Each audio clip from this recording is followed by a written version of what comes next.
Hello, and welcome to episode number 203 of the LSR podcast, the podcast so universally loved, people listen to it while pretending to listen to the Joe Rogan podcast. I am Matt Brown, joined each and every week by Adam Candee and Dustin Gouker. You can follow them on the Twitter machine for free. It's over there at Dustin Gouker, at Adam Candee, 2 E's, no Y. And if you hate yourself, you can follow me at Matt Brown M2. We will talk about what's going on in Florida. We will talk about a couple of, one definite closure and one kind of almost-ish closure type of deal. And then we have one of the big boys that we think is out there in Fanatics that is no longer in beta. But Dustin, let's kick things off here. ESPN, the big news, obviously, of the last 2 weeks. Everybody's got an opinion. Everybody's written an article. Everybody's used the Twitter or X or whatever you want to call it to put their opinion out there with all this. So now that we have let this settle just a little bit, how do we think, how do you feel about it? Where does your opinion lie? Or is it the same as it was whenever we did this podcast a week ago? It's changed slightly, I think. I mean, we're still viscerally reacting to what was going on last week. Like, it happened almost in real time for us. So, I mean, I think here's what's clear. Penn has aspirations beyond what Barstool was providing. It would, like, just sticking with Barstool, like, it was pretty obvious they had run up against their ceiling. Nothing was going to change that. Maybe you could have spent money to try to change that. It wasn't. ESPN is clearly a chance to improve its fate in online gambling in the United States. I think there's no question about that. It's just a matter of how much more it's improving its fate. If it's, we're going to get into this, but our colleague Eric Ramsey wrote a good piece kind of analyzing the upside for ESPN Bet and Penn Entertainment moving forward. But I think that's the same. The goal is podium position, top 3, right? If it's not top 3, then I think that's where this becomes a failure. But at that point, they probably should have gotten out, stuck with Barstool, something else. Who knows? But that's where I come out of it. And I think top 3 is realistic. I mean, obviously the dynamics are changing. We're going to get into Fanatics coming into the market in a serious way as well. Everything's changing in real time. But that 10% of market, top 3, those are things that are possible for ESPN Bet that I don't think were possible under Barstool Sportsbook. Adam, I'm sure you have been asked a ton over the last week. I've actually been asked a couple of different times, what I feel about everything, how I feel about everything. I think I was a little more bullish on the upside of this than you guys were a week ago. Where do you sit a week later here? Well, I really would point everyone to that piece that Eric Ramsey wrote at LegalSportsReport.com, where he goes through both what he sees as a bull case for ESPN Bet and then a bear case as well. He discusses the podium position expectations that Dustin mentions. He discusses whether it's reality for the 15 to 20% that Penn wants to be able to achieve with ESPN. Newsflash, that's going to be pretty difficult, but podium position could mean a lot of different things, and it's going to come down to how fragmented the market really becomes, whether or not Fanatics and ESPN are drawing in people who have not bet before, or if they are in some way taking away from the bigger boys like DraftKings, FanDuel, and the legacy casino companies. So I'm not sure a lot has changed for me in terms of what my expectations are. I think what we've just had is an opportunity to hear more from Jay Snowden, the CEO of Penn, to hear more from those who are just, let's say, ESPN naysayers in general, who are more concerned about the overall business for ESPN, who see this as a Hail Mary by Disney to try to keep ESPN in the place that we've all talked about on this podcast as the dominant global sports media brand. Yeah, I went to a wedding this past week. My former co-host, Stormy Bonatoni, got married. And so I did some little recon work of my own. I'm in a room full of people who, not everybody, but there's a lot of people who are tangentially involved in either the industry or sports or whatever it might be, given the connections to her and all the things that she's done in the industry. And so I started talking to people a little bit about this. I was more curious as to whether my thought was a little bit more elevated of the ESPN brand in general than what is actually out there in the public sentiment right now. And so I got a pretty mixed bag, right? And it was kind of what we thought. I think we kind of assumed this, but like the older the person that I talked to, the more the bull case for ESPN being a reality was realistic. And then the younger the person I talked to, the less bullish of the bull case for ESPN than it was. And I think, look, we've been very honest about that. Like ESPN to us, to our age group, is like synonymous with all things sports, right? I mean, like we grew up, the only way we saw sports highlights was turned on ESPN every single night. Like ESPN is ingrained in me. It is like a thing of my childhood and whatever. But that's obviously not necessarily the case for maybe even the generation below us, but certainly the two generations below us, right? And so their view of ESPN is more basically where you go to find the SEC or where you go to find, whatever it might be. And so Monday Night Football, but not necessarily kind of like the end all be all when it comes to sports. And so it's pretty interesting. That being said, we do know that older people have more money, have more disposable income, have more, to possibly give this a try when it comes down to it from ESPN Bet. And Adam, I do want to pose this question to you. There has to be at least some percentage of the population. I'm curious as to what you think, like just how small that percentage of the population is that is of the mindset, hey, I get it, but I don't trust this whole FanDuel. I don't trust this whole DraftKings. I don't know that, whatever. They just live out there in the internets, and all this. Like what percentage of people might actually try a betting app now because the ESPN branding, a legacy company, something they've known since they were children, they've grown up with all of that. Like there has to be some percentage of the population, right? And I'm just wondering how much or how small you think that might actually be. Well, I think it's to me, it's less a question of brand awareness and trusts in the end than anything else. I ultimately think when you look at brand awareness for ESPN, it's huge everywhere. There's nothing that you need to learn about with that.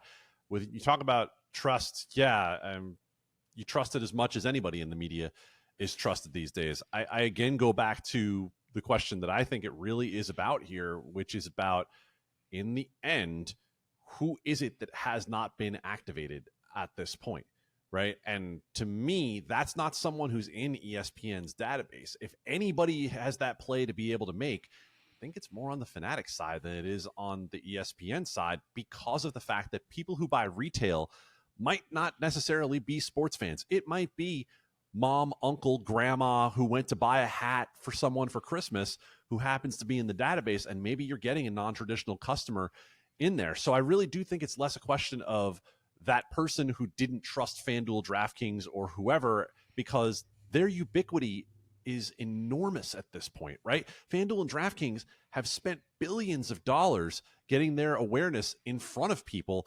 And I think the only ones who don't trust them necessarily are those who are deeper into the sports betting space, who maybe haven't had great experiences thinking that they're sharper bettors, people who've been limited, people who have bad feelings that go back to the DFS days, whatever it might be. I still think it is more about who is the person who has not been touched yet.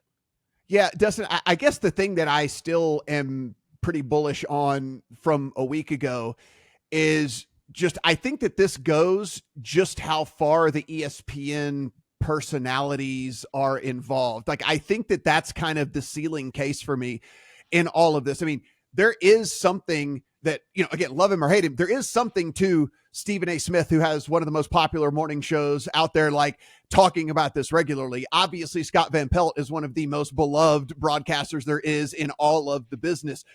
You brought up, which I had totally forgot, Pat McAfee has a massive, massive following, and people love that dude. I mean, could this even branch into, a Kirk Herbstreit or whatever, again, another guy that is universally beloved and all this. Like, now, if those guys get involved in all of this, I do see a ceiling, right? Like, I do see kind of the bull case kind of getting there, because again, these are guys that Adam, you were talking about trust, not only trusted and whatever, but like they've been around, them, they're familiar, and maybe you listen to them a little bit more than you do just a random commercial or an ad or something. But Dustin, again, we won't find out until November, and maybe not even in November. Who knows? Like, maybe that's a gradual roll in, or it never happens in the first place. Yeah, this is the part that even a week later we don't really know, is what is the integration look like, and it totally does depend on. And I would agree with Adam. Who is the ESPN user that hasn't been exposed to sports betting and tried to sign up for a sports book, like that wanted to sign up for a sports book? That seems like a tough get. It's not impossible, but ESPN, getting to those bull cases, you need to convert people who weren't betting on sports before. Like, just I don't see them just taking market share away from people. Yes, maybe some, but they have to grow the pie. I think that's the value add of ESPN, and that's again a big question mark that if they can even do that. I do agree. Like, there are like McAfee was anecdotally was a place that getting a lot of FanDuel conversions, right? Because he was opening up to an audience who maybe like, they trust Pat to say go bet at FanDuel, right. Or Scott Van Pelt's another one. Like he's already in the gamble. He's already does gambling content. He's in that space. People would trust him. Say, hey, let's go bet at ESPN Bet. I think that those are interesting. I mean, is it needle moving? Depends on the scenario, but this whole thing is where it comes down is how does it all work when it actually rubber meets the road in November and moving on? Is that going to move the needle? Is there this flywheel of content and sports betting that really works with ESPN that hasn't worked anywhere else? Again, hasn't worked with Barstool. That was the idea. Is Barstool like, these people want to gamble. We're going to do content about gambling. It's all just going to be a self-perpetuating wheel that continues to make itself run. And that never happened at Barstool. Can ESPN do that? I think that's the big question. And Matt, to build on the point that you're talking about right now, and to get a little bit into the sports talk radio idea of this, Van Pelt and McAfee are not the kind of personalities that ESPN is pushing right now. ESPN is pushing Stephen A. Smith. ESPN is pushing Mad Dog. Like, I can't open the ESPN app without finding out what Stephen A. or Chris Russo think about something. And frankly, I couldn't possibly care less what either of them think about anything.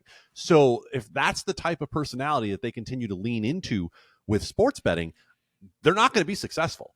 Nobody's going to listen to Stephen A. Smith telling them to download a sportsbook app. They will probably listen if Scott Van Pelt comes out there and says, hey, this is the one that I really trust. This is the one that, I believe that this is a good product. Then I do think that there's something in that. And we do know they want to get into New York. We've talked about Texas as kind of the next very big one that at least has a chance of happening. We know that won't happen next year. It would be 2 years from now. So we do at least have an idea of, where could Penn get some market share? Where could this start to go? I mean, obviously New York, biggest market that we're dealing with right now. Texas, hopefully to come here soon. That could obviously be a place where they would, if they're already kind of established, could be going in kind of neck and neck with all the other guys as they go in there as well. So there is that, right, Dustin? Yeah. And I want to talk to Adam too more about this. Why do we want to be in New York? Like, everyone's saying they're having a hard time making money. I guess maybe they think they're going to just turn on a spigot of customers in the ESPN users in New York. I don't know, but we already had Penn and Barstool saying, you know what, we didn't get in New York. We're going to lose money anyway. So like, why has that story changed as well? That's kind of wild in retrospect, right, Adam? Oh, it's absolutely wild. And frankly, it's disingenuous. It involves people covering up for Dave Portnoy, because that's, in the end, what we found out through Jay Snowden and the earnings call and the conversations that he's had after that about what happened with the Fanatics, with the bid for Barstool getting into New York. Well, that ultimately failed because of Dave Portnoy, is the implication that we're getting from not only Portnoy, who said we were denied licenses because of me, but from Snowden, who talked about Barstool going back to create content in an environment that does not involve regulation. So the comments that Jay Snowden gave this week talking about being involved in New York didn't change the tune entirely to say, oh God, it's a great market. We love the 51% tax rate. But he essentially made it sound like, yeah, you can't afford not to be there. Now, there's no clear path for them to get in. It's going to take either the sale of somebody else's license, or, I don't know, say Ballybet finally flopping at some point, even though they've flopped spectacularly to this point. Like, would they flop to the point where they give the license up? Or does New York choose to expand the market? That could be another question as well. But right now, you look at it and say, okay, what you weren't saying at the time that you are saying now is that Barstool brand was the reason you didn't get into New York. Yeah. And finally here, I do wonder, as we move into kind of like version 3.0 of all of these sports books and stuff, like we've mentioned this multiple times on the podcast, but like what is your retention strategy, and what is really going to resonate with the vast majority of customers out there? And again, we're talking about the 99%, not the 1%. And the deposit bonus model and the things like that and all that, like, I don't know if that's it, man. Like I said, I've got some buddies who are, sports fans who are more casual bettors for sure. They tend to lean into the places that give them reward stuff, so they get reward points or whatever. Like, we know Fanatics is going to be doing this like Fanatics Cash thing where you can basically, every time you make a bet, you're going to be getting points that you can use in the store to buy memorabilia or sports cards or whatever and stuff like that. I mean, ESPN has a lot of sports rights and they have a lot of things they can do. Like, is their reward program, does Penn lean into them for, experiences, right? Like going on to the Sports Center set, going to Monday Night Football, doing that, whatever it might be. Like, I think those are the type of things that long-term are going to resonate with the casual bettor far more than like hey, here's, another $100 match thing and whatever and all that. Cause I mean, eventually that's just, I think that's just going to fall on deaf ears.